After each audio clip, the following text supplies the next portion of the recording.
தம்பி தமிழரசன் அவர்களே, மணவிழா நாயகி மணமகள் லோகேஸ்வரி என்கிற சினேகா அவர்களே,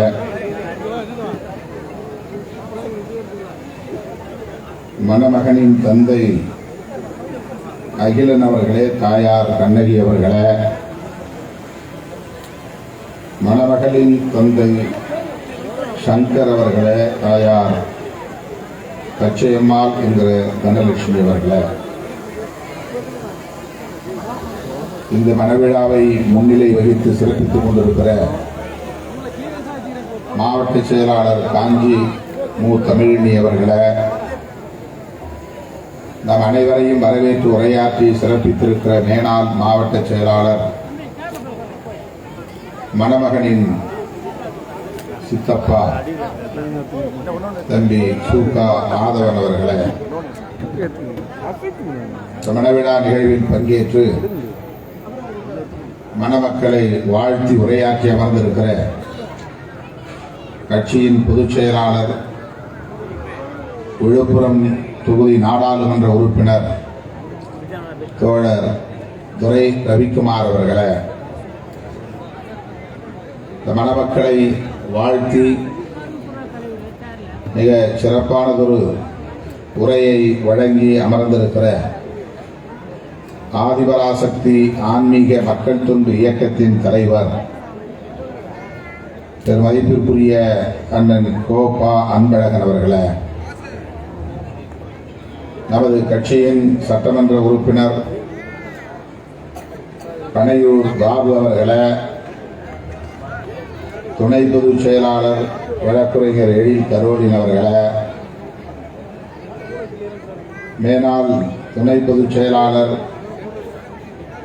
சூகா விடுதலை செழியன் அவர்களே,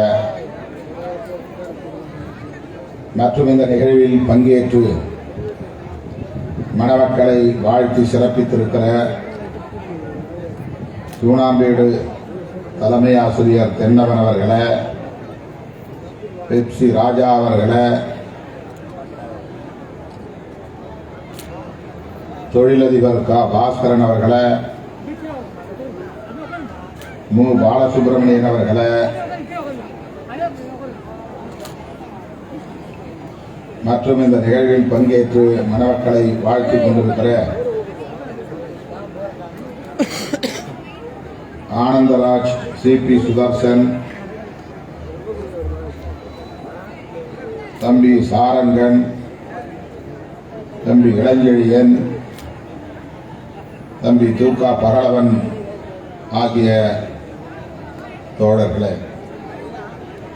மற்றும் இந்த நிகழ்வில் பங்கேற்று மணமக்களை வாழ்த்தி சிறப்பித்திருக்கிற திராவிட முன்னேற்ற கழகத்தை சார்ந்த முன்னணி தோழர்கள் வி ஏழுமலை, பாயே சிற்றரசு, சிபி ரவிக்குமார் மற்றும் ரவிக்குமார் சாந்தி, இனியரசு, ரவீந்திரநாத், KS ராமச்சந்திரன், MS பாபு உள்ளிட்ட திராவிட முன்னேற்ற கழகத்தை சார்ந்த தோழர்களே, தம்பி விகோ ஆதவன் உள்ளிட்ட கட்சியின் முன்னோடிகளே, புதுச்சேரியிலிருந்து வருகின்றிருக்கிற நமது இயக்கத்தின் முன்னணி தோழர்கள் தேவ பொழிலன் அவர்களே, பாத தமிழ்மாறன் அவர்களே, செல்வநந்தன் அவர்களே, அரிமா தமிழன் அவர்களே, தோழர் அமுதவன் அவர்களே, மற்றும் இயக்கத்தின் முன்னோடிகளே, திரளாக கூடியிருக்கிற மணமக்களின் உற்றார் உறவினர்களே, என் உயிரின் உயிரான விடுதலை சிறுத்தைகளே, உங்கள் அனைவருக்கும் என்னுடைய பணிவார்ந்த வணக்கத்தை தெரிவித்துக் கொள்கிறேன். தம்பி ஆதவன் அவர்களின் உடன்பிறப்பு, தம்பி அகிலன் அவர்களின் குடும்ப திருமணம் இந்த இல்ல திருமணத்திலே பங்கேற்று மணமக்களை வாழ்த்துவதில் நான் மகிழ்ச்சி அடைகிறேன். நம்மோடு ஆதிபராசக்தி ஆன்மீக மக்கள் தொண்டு இயக்கத்தின் தலைவர் அண்ணன் அன்பழகன் அவர்களும் பங்கேற்று திருமணத்தை நடத்தி வைத்து மணமக்களை வாழ்த்தி இருப்பது கூடுதல் மகிழ்ச்சி அளிக்கிறது. அவருக்கு என்னுடைய மனமார்ந்த நன்றியையும் இந்த நேரத்தில் குறித்தாக்குகிறேன். சூனாம்பேடு கிராமத்தில் நடந்த கும்பாபிஷேகம் பற்றி, குடமுழுக்கு பற்றி சொன்னார். அந்த மாரியம்மன் திருக்கோவிலை கட்டித்தந்ததே அவர்தான். அதை அவர் சொல்லவில்லை. அப்போதே 12 லட்சம் ரூபாய்க்கு மேல் செலவானது. சூனாம்பேடு கிராமத்தில் மக்களிடையே ஒரு நல்லிணக்கத்தை ஏற்படுத்த வேண்டும் என்பதற்காக விடுதலை செழியன் அவர்களோடு இணைந்து 10க்கும் மேற்பட்ட கூட்டங்களை நடத்தியிருக்கிறோம். 10க்கும் மேற்பட்ட கூட்டங்கள். அதற்கான மினிட்ஸ் புக் இன்னும் அவர் கையிலே இருக்கிறது.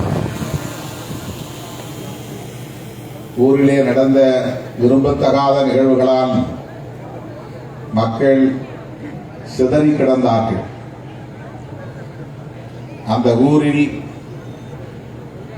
ஒன்று சேர்ந்து அனைவரும் ஒற்றுமையோடு வாழ வேண்டும் என்ற ஒரு வேட்கை நமக்குள்ளே இருந்ததால் நான் பெரும் முயற்சி எடுத்துக்கொண்டேன். அப்போது எனக்கு தோன்றிய ஒரு எண்ணம், ஒரு கோயிலை எழுப்பி அந்த கோயிலுக்கு குடமுழுக்கு நடத்தி அதன் மூலம் அந்த மக்களை எல்லாம் ஒரு இடத்திலே ஒருங்கிணைக்க முயற்சிக்கலாம் என்கிற அந்த எண்ணம். அண்ணன் அவர்கள் சொன்னதைப் போல கடவுள் நம்பிக்கை எனக்கு இல்லை என்றாலும் கூட கடவுளை நம்புகிற மக்களுக்கு உரிய மதிப்பை அளிக்க வேண்டும், அவர்களின் உணர்வுகளை மதிக்க வேண்டும். அதற்கு கடவுள் நம்பிக்கை, அந்த ஒற்றுமைக்கு நல்லிணக்கத்திற்கு கடவுள் நம்பிக்கை பயன்படுமேயானால் அதை நாம் பயன்படுத்திக் கொள்ள வேண்டும் என்று நான் கருதினேன். அப்போது எனக்கு தோன்றியது, அண்ணன் அவர்களை தொடர்பு கொண்டு ஒரு கோயிலை கட்டித் தருமாறு நாம் ஏன் கேட்கக்கூடாது? அவர் ஊருக்கு தமிழ்நாடு முழுவதும் கோயில்களை கட்டித் தருகிறார் என்ற தகவல் அறிந்து என் விருப்பத்தை வெளிப்படுத்தினேன். அப்போது ஆதவனிடத்திலே சொன்னேன், நீங்கள் சொன்னால் அண்ணன் கேட்பார் என்று என்னிடத்திலே சொன்னார். அந்த அடிப்படையிலே அண்ணன் அன்பழகன் அவர்களை நாம் அணுகினோம். எந்த மறுப்பும் சொல்லவில்லை, முகம் சுளிக்கவில்லை. மிகுந்த மகிழ்ச்சியோடு அதை ஏற்றுக்கொண்டார். உடனே அந்த வேலையை தொடங்கினார், கட்டி முடித்தார், குடமுழுக்கு நடத்தினார். மறவாமல் என்னையும் அழைத்தார். நானும் அந்த நிகழ்விலே பங்கேற்று குடமுழுக்கிலே கோவிலின் கலசத்தில் நின்று அவரோடு சேர்ந்து தண்ணீரை ஊற்றி அபிஷேகம் செய்தார். இது மேம்போக்காக பார்த்தால் ஒரு முரண்பாடான செயலாக தெரியும். ஆனால் மக்களிடையே ஒரு நல்லிணக்கத்தை ஏற்படுத்துவதற்கு இதுவும் பயன்படும் என்கிற போது அதை முரண்பாடாக பார்க்க தேவையில்லை, உடன்பாடாக பார்க்கலாம் என்ற ஒரு அணுகுமுறைதான் எனக்குள் இருந்தது. அந்த மக்கள் மகிழ்ச்சியோடு இருக்க வேண்டும், நல்லிணக்கத்தோடு வாழ வேண்டும் என்று அண்ணன் அன்பழகன் அவர்களுக்கும் ஒரு வேட்கை இருந்தது, எதிர்பார்ப்பு இருந்தது என்பதுதான் உடனடியாக அவர் ஒப்புக்கொண்டதற்கான ஒரு அடையாளம். தோழர்களே, அதன் பிறகு அந்த அம்மனின் அருளோ என்னவோ நமக்கு தெரியாது. இப்போது சூனாம்பேடு கிராமத்தில் மக்கள் ஒற்றுமையாக இருக்கிறார்கள். சிதறி கிடந்தவர்கள் அனைவரும் ஒன்று சேர்ந்து அங்கே வாழ்ந்து கொண்டிருக்கிறார்கள். என்பதை யாரும் மறுக்க முடியாது. வழக்கமான சில முரண்கள் இருக்கலாம், அது வேறு. ஆனால் ஆங்காங்கே சிதறி கிடந்தார்கள் மக்கள். ஒருவரை ஒருவர் நம்ப முடியாத அளவுக்கு, ஒருவர் மீது ஒருவர் வெறுப்பு கொள்ளுகிற அளவுக்கு விரும்பத்தகாத சம்பவங்கள் நடந்தேறியது உண்மை. அதனால் அவர்கள் ஒன்று சேர முடியாமல் சிதறி கிடந்தார்கள் என்பது கசப்பான உண்மை. இன்றைக்கு அந்த மாரியம்மன் திருக்கோயில் கட்டி முடித்த பிறகு, குடமுழுக்கு நடத்திய பிறகு, சாதாரண உழைக்கிற மக்கள் அங்கே நம்பிக்கையோடு வந்து குடியிருக்கிறார்கள், வாழ்கிறார்கள். அவர்களுக்கு அரசியல் தெரியாது, சூது தெரியாது, சூழ்ச்சி தெரியாது. என் ஊர் என் சொந்தம் என்கிற உணர்வுகளை கொண்ட மக்கள் அங்கே ஒற்றுமையாக வாழ்கிறார்கள். அவர்களுக்கு விடுதலை சிறுத்தைகள் கட்சி, திருமாவளவன் என்றெல்லாம் பெரிதாக தெரியாது. நம்முடைய ஊர், நம்முடைய சொந்த பந்தம் என்கிற அந்த உணர்வுகளை மட்டுமே கொண்ட மக்கள் அங்கே ஒற்றுமையாக வாழ்கிறார்கள் என்பதை எண்ணி நான் பெருமைப்படுகிறேன். அப்படி நாம் மேற்கொண்ட முயற்சிக்கு, நான் மேற்கொண்ட முயற்சிக்கு அன்றைக்கு உற்ற துணையாக இருந்தவர் பெருமதிப்புக்குரிய அண்ணன் கோப்பா அன்பழகன் அவர்கள் என்பதை நன்றி பெருக்கோடு இந்த இடத்தில் பதிவு செய்வது என்னுடைய கடமை.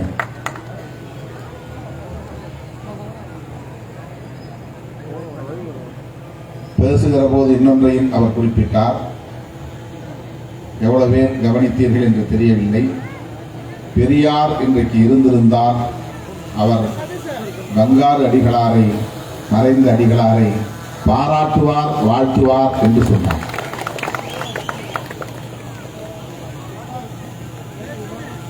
பெரியாருக்கு எதிரான விமர்சனங்களை வைப்பவர்களுக்கு ஒரு நேர்மறையான பதிலடி அந்த அன்பழகன் அவர்கள் தந்திருக்கிற ஒரு பாசிட்டிவ் அட்டாக், ஒரு நேர்மறையான தாக்குதல். ஆன்மீகத்தின் மீது நம்பிக்கை வைத்திருந்த அடிகளார், அதன் மீது நம்பிக்கை இல்லாத பெரியார், இந்த இரண்டு பேருக்கும் இடையிலான உறவு எப்படி இருந்திருக்கும் என்கிற அந்த மாண்பு, அதுதான் அண்ணன் அவர்களின் உரையிலே வெளிப்பட்டது. குன்றக்குடி அடிகளார் எவ்வளவு மகத்துவம் வாய்ந்த ஒரு அடிகளார் என்பதை நாடு அறியும். அவரை சந்திக்க சென்ற பெரியாரை அவர் எழுந்து வெளியே வந்து வரவேற்று அவருடைய சம்பிரதாயத்தின்படி பெரியாருக்கு திருநீறு பூசினார். பகுத்தறிவு பகலவன் தந்தை பெரியார் குனிந்து அடிகளார் பூசிய திருநீரை மகிழ்ச்சியோடு ஏற்றுக்கொண்டார். இதுதான் மனித மாண்பு என்பது. திருநீற்றின் மீது அடிகளாருக்கு நம்பிக்கை உண்டு, அந்த திருநீரின் மீது பெரியாருக்கு நம்பிக்கை இல்லை. ஆனால் பெரியாருக்கும் அடிகளாருக்கும் இடையிலே இருந்த உறவு நம்பிக்கையின் அடிப்படையிலான உறவு. ஆகவே அவர் உணர்வு, அவருக்கு அந்த உணர்வை மதிக்க வேண்டியது நம்முடைய கடமை என்கிற அந்த பக்குவம் பெரியாரிடம் இருந்தது. கடவுள் இல்லை என்று சொல்லுவது அவருடைய நிலைப்பாடு. அதை நாம் எதிர்மறையாக பார்க்க தேவையில்லை. நம்மை நாடி வந்த அவரை நாகரிகத்தோடு வரவேற்பது நம்முடைய கடமை என்பது அடிகளாரிடம் இருந்த பெருந்தன்மை. இதுதான் நாகரிகத்தின் அடையாளம். இந்த மேடையிலே அண்ணன் அவர்கள் வந்ததும் எனக்கு இந்த டாலரை அணிவித்தார். இன்னும் என் கழுத்திலே கிடைக்கிறது. ஆதி பராசக்தி உருவம் பொறித்த இந்த அணிகலன் அவர் கையோடு கொண்டு வந்திருந்த குங்குமத்தை மகிழ்ச்சியோடு அள்ளி என் நெற்றி முழுவதும் பூசினார், நிரப்பினார். அதை நான் மகிழ்ச்சியோடு ஏற்றுக்கொண்டேன். திருமாவளவன் கடவுள் நம்பிக்கை அற்றவர், இல்லாதவர் என்பது அவருக்கு தெரியும். ஆனாலும் அவர் நம்புகிற பராசக்தியின் அருள் திருமாவளவனுக்கு கிடைக்கட்டும் என்று விரும்புகிறார். ஆதி பராசக்தியின் அருள் திருமாவளவனுக்கு கிடைக்கட்டும் என்று அவர் நம்புகிறார். அந்த நம்பிக்கையை மதிப்பதுதான் நாகரிகத்தின் அடையாளம். அருமை தோழர்களே, இப்படித்தான் நாம் பக்குவப்பட வேண்டும், இப்படித்தான் நாம் வளர்ச்சி பெற வேண்டும். அனைத்து தரப்பு மக்களின் அன்பை நாம் வென்றெடுக்க வேண்டும்.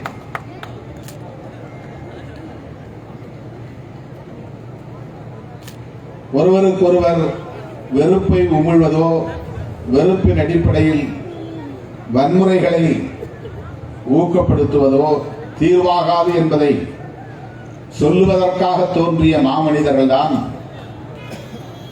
கௌதம புத்தர், இயேசு பெருமான், நபிகள் நாயகம் போன்றவர்கள்.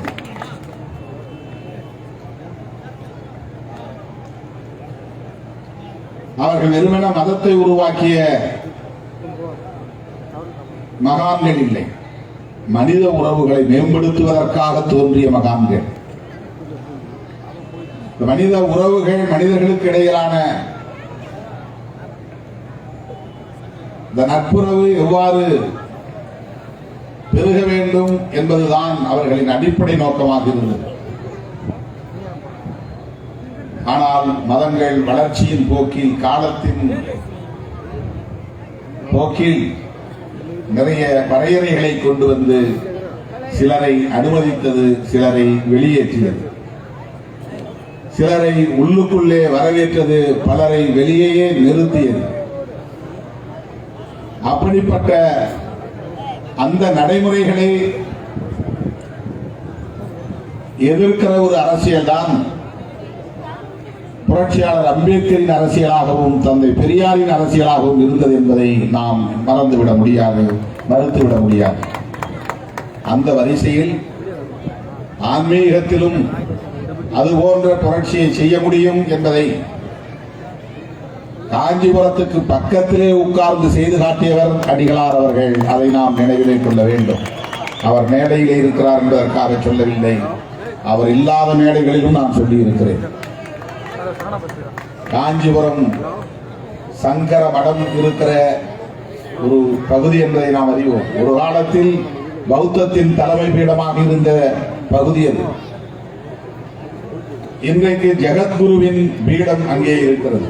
உலகம் முழுவதும் இருக்கிற இந்துக்களின் ஜெகத்குரு, உலக குரு, உலக மகா குரு, விஸ்வகுரு இருக்கிற இடம். அதற்கு பக்கத்திலே அமர்ந்து மேல்மருவத்தூரிலே அமர்ந்து ஒரு வழக்கறிஞராக இருந்த ஆதி திராவிடரை ஆதிபராசக்தியின் சிலையை பிரதிஷ்டை செய்ய வைத்தவர் பங்காரடிகளார் என்பதை இங்கே எடுத்துச் சொன்னார். இதுதான் பெரியாரின் பணி. அந்த பீடத்திற்குள்ளே பெண்கள் உள்ளே நுழையலாம், பூஜை செய்யலாம் என்பதை பெரியார் சொல்லி தந்து அவர் செய்யவில்லை, அவராகவே செய்தார் என்பதுதான் இங்கே போற்றுதலுக்குரியது. புரட்சியாளர் அம்பேத்கரின் அரசியலை படித்துவிட்டு அவர் செய்யவில்லை, அவராகவே செய்தார் என்பதுதான் இங்கே போற்றுதலுக்குரியது. உயர்ந்த குடியிலே பிறந்த பார்ப்பன பெண்மணிகளாக இருந்தாலும், அடிநிலையிலே இருக்கிற உழைக்கும் ஒரு பெண்மணியாக இருந்தாலும், 100 விழுக்காடு பெண்கள்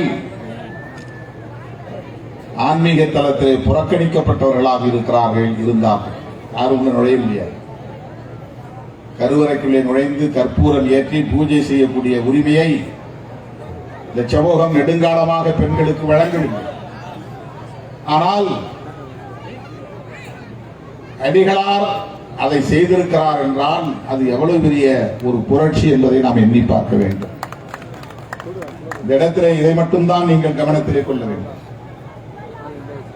பெண்களை கருவறைக்குள் அனுமதிப்பது என்பது காஞ்சிபுரத்தால் ஏற்றுக்கொள்ள முடியாது, சங்கர மடத்தால் ஏற்றுக்கொள்ள முடியாது.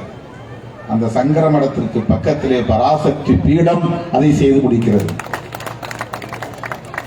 ஏன் அவரை நாம் போற்றுகிறோம், அவரோடு நட்புறவை பாராட்டுகிறோம் என்றால் வேறு எந்த நோக்கமும் இல்லை. வாக்கு வங்கி கணக்கு போட்டு நாம் எந்த உறவையும் தீர்மானிப்பதில்லை. அவரோடு நட்புறவு பாராட்டினால் அவர் மூலம் நமக்கு வாக்குகள் வந்து சேரும் என்று கணக்கு போட்டு நாம் இதை செய்யவில்லை. நாம் ஏற்றுக்கொண்டிருக்கிற அரசியலோடு அல்லது நாம் முன்வைக்கக்கூடிய கருத்தியலோடு நாம் களமாடிக்கொண்டிருக்கிற இந்த களத்தில் அவர்களின் பங்களிப்பு எவ்வளவு பொருத்தப்பாடுடையதாக இருக்கிறது என்பதுதான் இந்த இடத்திலே நான் சுட்டிக்காட்ட விரும்புகிறேன்.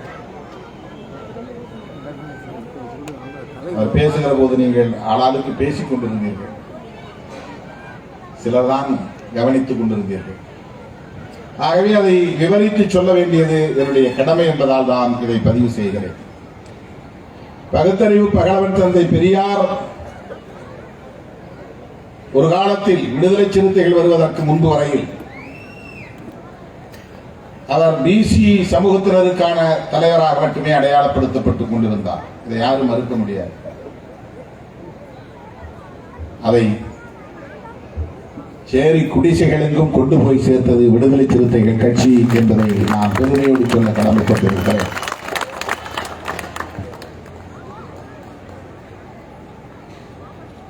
இன்றைக்கு அந்த அரசியலுக்கு வேற்று வைப்பதற்கு சிலர் முயற்சிக்கிறார்கள் என்றால் அதை நாம் வேடிக்கை பார்த்துக் கொண்டிருக்க முடியாது என்பதுதான் நாம் கவனத்திலே கொள்ள வேண்டிய ஒன்று.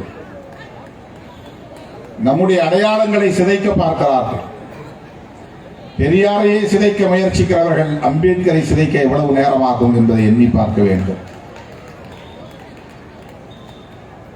அவர்களால் அதை சாதிக்க முடியாது என்பது ஒன்று, அதற்கு வாய்ப்பில்லை என்பதுதான் உண்மை. அவர்கள் தோற்று போவார்கள் என்பதுதான் வரலாறாக பதிவாக போகிறது. ஆனாலும் இதை நாம் இந்த மண்ணில் அனுமதிக்க முடியாது. சில நேரங்களில் நான் திராவிடத்தை பற்றி வரவேற்று பேசுகிற போது நம்முடைய தோழர்களுக்கு குழப்பம் கூட ஏற்படலாம். அது திமுகவுக்காக பேசுகிறோம் என்று சிலர் எண்ணலாம். இல்லை, திராவிடம் என்கிற அரசியலை முதலில் இந்த மண்ணிலே புழக்கத்திற்கு கொண்டு வந்தவர் பண்டிதர் அயோத்திதாசர், ரெட்டமலை சீனிவாசன் போன்ற தலைவர்கள். ரெவரண்ட் ஜான் ரத்தினம் திராவிடர் கழகம் என்கிற பெயரிலேயே இயக்கம் கண்டவர். இது 1944 வந்த இயக்கம், பெரியார் தலைமையிலான திராவிடர் கழகம். அது 1880களில் உருவான இயக்கம். ஏறத்தாழ 50-60 ஆண்டுகளுக்கு முன்பே திராவிடர் கழகம் என்கிற பெயரிலேயே ஒரு இயக்கத்தை உருவாக்கியவர் ஆதி திராவிட சமூகத்தை சார்ந்த ரெவரண்ட் ஜான் ரத்தினம். ரெவரண்ட்னா இந்த கிறிஸ்தவ பாதிரியார்களுக்கு தரக்கூடிய ஒரு மரியாதைக்குரிய பட்டம், மரியாதைக்குரிய சொல்லாடல். அவர் உருவாக்கிய இயக்கத்தின் பெயரே திராவிடர் கழகம். அவர்கள் என்ன தமிழ் தேசியம் வரக்கூடாது என்பதற்காக அதை பயன்படுத்தினார். தமிழை அழிக்க வேண்டும் என்பதற்காகவா பண்டிதர் அதை பயன்படுத்தினார். ஒரு பைசா தமிழன் என்று இயக்கம் கண்டவர், அவர் இதழ் கண்டவர். சாதியற்ற தமிழர்கள் என்று மக்கள் தொகை கணக்கெடுப்பின் போது உங்கள் பெயர்களை பதிவு செய்யுங்கள் என்று சொன்னவர். தமிழ் உணர்வாளர். ஆரியத்திற்கு எதிரான அறப்போரை தொடங்கி நடத்தியவர் பண்டிதர் அயோத்திதாசர். ஆன்மீக தளத்தில் அடிகளார் செய்ததும் ஆரியத்திற்கு எதிரானதுதான். பெண்ணை கொண்டு போய் கருவறையிலே நிறுத்தியது, இன்றைக்கும் நிறுத்துகிற அந்த நடவடிக்கை ஒன்றே போதுமானது. வேறு எதையும் நாம் சொல்ல வேண்டியதில்லை. அருமை தோழர்களே, விடுதலை சிறுத்தைகள் கட்சி இன்றைக்கு தமிழக அரசியல் களத்தில் தவிர்க்க முடியாத ஒரு சக்தி. நாளொரு மேனியும் பொழுதொரு வண்ணமும் புதிய புதிய கட்சிகள் தோன்றலாம். ஆனால் எவரும் விளையாட முடியாத களம் நம்முடைய களம். நம்முடைய களத்தில் யாரும் போட்டி போட முடியாது. நம்முடைய அரசியலை யாரும் பேச முடியாது. ஆகவே நமக்கு இந்த அரசியல் களத்தில் எந்த சூழலிலும் சேதம் ஏற்படாது. சேதம் ஏற்பட்டால் நம்மால் தான் ஏற்பட முடியுமே தவிர வேறு எவராலும் ஏற்பட முடியாது. நாம் ஒழுங்கா வேலை செய்யலைன்னா சேதம் ஏற்படும். நம்மிடத்திலே ஒற்றுமை இல்லை என்றால் சேதம் ஏற்படும். என் பேரு போடல, அதனால கொடியேற்றக்கூடாதுன்னு ஒருத்தர் வாயிலூர்ல கொடியேற்ற எடுத்துட்டு வந்துருக்கிறான். தம்பி, உனக்கு இந்த பகுதியின் சம்பந்தம் இல்லை, தலைவர் வந்தா கூட கொடியை ஏற்றக்கூடாது. இப்படிப்பட்ட தம்பிகளை தான் நான் கட்சியில வைத்திருக்கிறேன். தலைவர் வருகிற போது கொடியேற்றுவதற்கு சிக்கல் தரக்கூடாது என்கிற ஒரு பொது அறிவு கூட இல்லை. இது போன்ற நடவடிக்கைகளால் தான் நம்முடைய இயக்கத்திற்கு பாதிப்பு வருமே தவிர நம்முடைய கொள்கை பகைவர்களால் ஒருபோதும் விடுதலை சிறுத்தைகளை வீழ்த்த முடியாது. இதை நான் ஆணவத்தோடு சொல்லவில்லை, நம்பிக்கையோடு சொல்லுகிறேன். நாம் ஆடுகிற களத்தில் யாரும் நம்மோடு வந்து போட்டி போட்டு ஆட முடியாது. நாம் பேசுகிற அரசியலை யாரும் பேச முடியாது. இது முற்றிலும் மாறுபட்ட ஒரு அரசியல், மாறுபட்ட அரசியல் களம். பலரும் தொடுவதற்கு தயங்குகிற அரசியல் களம். எனவேதான் இந்த இயக்கத்தை அதிகார மையத்தை நோக்கி நகர்த்துவதற்கு முன்னதாக கட்டமைப்பு ரீதியாக வலிமைப்படுத்த வேண்டும் என்பதில் கவனம் செலுத்துகிறோம்.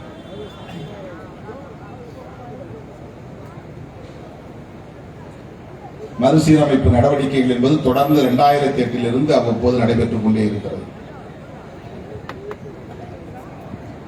விண்ணப்பங்கள் வாங்கி 2 மாதங்களுக்கு மேலாகிறது, இன்னும் பொறுப்பு அறிவிக்கவில்லை என்கிற கவலை உங்கள் அனைவருக்கும் இருக்கிறது.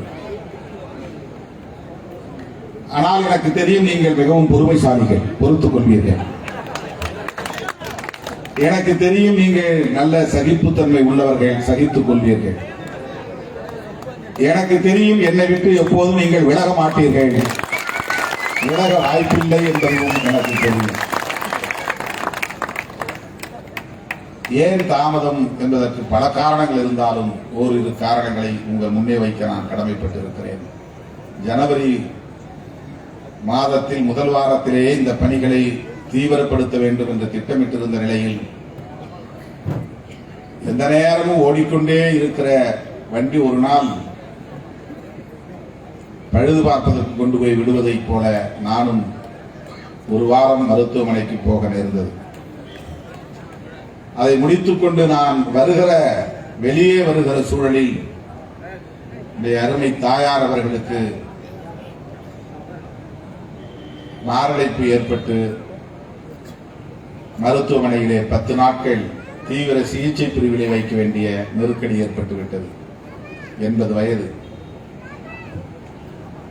அவரோடு உடனிருக்க வேண்டிய ஒரு கட்டாயம் இருந்தது. அவரை மருத்துவமனையில் இருந்து நலம் பெற்ற பிறகு வீட்டுக்கு அழைத்து வந்ததும் எனக்கு 2 கண்ணிலுமே, கண்ணுக்குள்ளே இமைக்குள்ளே சூட்டு கட்டி புறப்பட்டு பெரும் பாதிப்பை ஏற்படுத்திவிட்டது. நேற்று மாலைதான் அந்த கட்டிக்கு ஒரு சிறிய அறுவை சிகிச்சை நடந்தது. 2 நாட்களாவது கண்ணிலே மருந்து போட்டு நீங்கள் வீட்டில் ஓய்வெடுக்க வேண்டும், வெளியே போகக்கூடாது, கண்ணை மூடியே வைத்திருக்க வேண்டும் என்று கட்டுப்போட்டு அனுப்பினார்கள். ஆனால் நான் 2 மணி நேரத்தில் அந்த கட்டை பிரித்துவிட்டு நேற்று நிகழ்ச்சிக்கு போய்விட்டேன். நள்ளிரவு 12 மணிக்குத்தான் படத்திறப்பு நிகழ்ச்சி முடிந்தது. இன்றைக்கு காலையிலிருந்து நிகழ்ச்சி. இப்படி தொடர்ச்சியாக பல இடர்களை, நெருக்கடிகளை சந்தித்து வருகிற சூழலில் அந்த விண்ணப்பங்களை ஆய்வு செய்வதற்கு அவற்றையெல்லாம் முறைப்படி சட்டமன்ற தொகுதி வாரியாக தொகுத்து யார் யாரெல்லாம் விண்ணப்பம் செய்திருக்கிறீர்கள் என்பதையெல்லாம் பார்த்து, ஏற்கனவே 144 பேர் இருக்கிறார்கள், மிச்சம் ஒரு 90 பேர் தேர்வு செய்யப்பட வேண்டும். அந்த 90 பேரை தேர்வு செய்வதற்கு கூட நேரம் ஒதுக்க இயலவில்லை. இந்த நிகழ்ச்சியை முடித்த பிறகு நீங்கள் வீட்டுக்கு போய் தூங்க போவீர்கள். ஆனால் நான் வீட்டுக்கு எப்போது போய் சேருவேன் என்று எனக்கு தெரியாது. வெளியிலே வேறு என்னென்ன நிகழ்ச்சியில் வைத்திருக்கிறார்கள், எவ்வளவு பேர் வந்து காத்திருக்கிறார்கள் என்று தெரியாது. 1 மணிக்கு நான் போனாலும் ஒரு 10 பேராவது குறைந்தது அங்கே காத்திருப்பார்கள். எனவே இது போன்ற சில காரணங்களால் அது தள்ளி போகிறதே தவிர வேற எதுவும் இல்லை. லேட்டாக வந்தாலும் லேட்டஸ்டாக வந்தார் என்று சொல்வார்களே, அதை போல தாமதமாக நாம் செய்தாலும் சிறப்பாக செய்வோம் என்ற நம்பிக்கையோடு நீங்கள் இருக்க வேண்டும். இனிமேலும் காலம் தாழ்த்த வாய்ப்பில்லை. நாடாளுமன்ற கூட்டத்தொடர் 13ஆம் தேதியோடு முடிந்துவிட்டது. ஒரு நாள் இடைவெளி இருந்தாலும் அதை தேடி கண்டுபிடித்து இந்த நாளில் வந்தாக வேண்டும் என்று நம்முடைய தோழர்கள் நெருக்கடி தருகிற அளவுக்கான ஒரு பணிச்சுமையும் கூடுதலாக இருக்கிறது. எல்லாவற்றையும் கடந்து அந்த பணிகளை விரைந்து முடிப்போம் என்கிற நம்பிக்கையை தந்து தம்பி ஆனந்த் என்கிற ஆதவன் அவர்களின் குடும்ப நிகழ்ச்சியில் பங்கேற்று அகிலன் அவர்களின் மூத்த மகன் தமிழரசன், சினேகா ஆகியோரின் இந்த இல்லற ஏற்பு விழாவில் பங்கேற்று மணமக்களை வாழ்த்தியதில் நான் பெரிதும் மகிழ்ச்சி அடைகிறேன்.